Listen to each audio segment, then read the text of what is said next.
Aisha, Rohini, Camila, and Diana. So our topic for this role play is confidentiality. And as what we've learned, confidentiality is in counseling, it's revealing their information and the contents of therapy to an unauthorized person. So as a counselor, we should have this sensitivity and awareness about what? About the cultural meanings of both privacy and confidentiality. So we must respect the differing views towards disclosure of information, and we must always discuss with the client about how, when, and with whom it is appropriate for us to share the information with. Do also recall that information can only be disclosed when appropriate consent is given or when there is a sound legal or ethical justification. So therefore, we must be very clear about at the beginning of the session itself about when it is appropriate for us as counselors to disclose any sort of information. So in this role play, a short one really, we will be showing how confidentiality and the process involved should be applied in a counseling session. Okay, so I'll be the counselor and she will be the client. Okay. So, hi Rohini, thank you so much for coming in today. Nice to meet you. Hi, nice to meet you.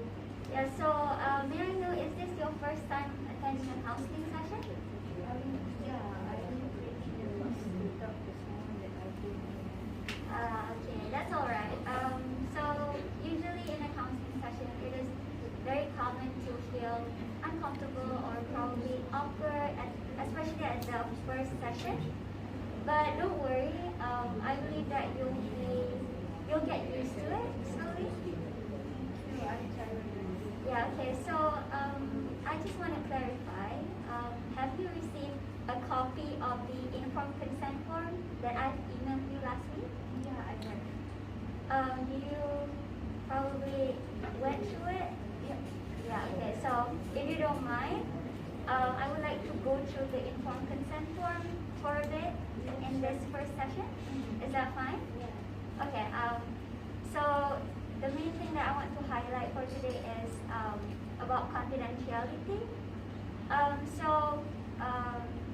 You need to know that in this session, everything that you share with me stays between us, and I will not disclose any information to anyone else. Okay, that's great.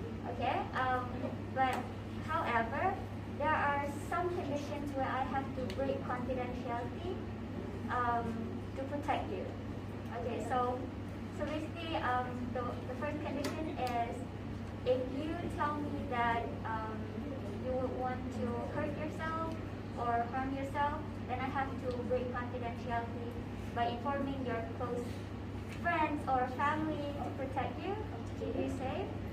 And the second one is if you ever express to me that you want to hurt other people and you might bring harm to other people, then I will have to break the confidentiality. The last condition is if someone else would want to hurt you and put you in danger, then I might have to file a report to protect you. Okay, as that is my job as a counselor, to keep you safe. So apart from that, do you have any other questions that probably you're not sure, you don't understand in the informed consent form? Yeah.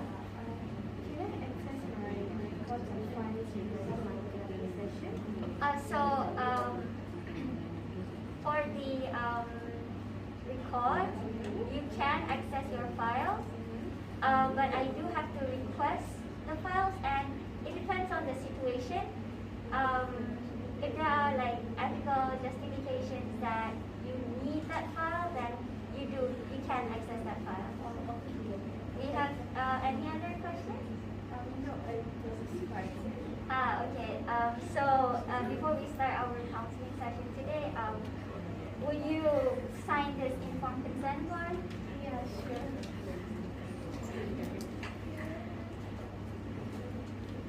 Okay, that's all. So, thank you. Thank you.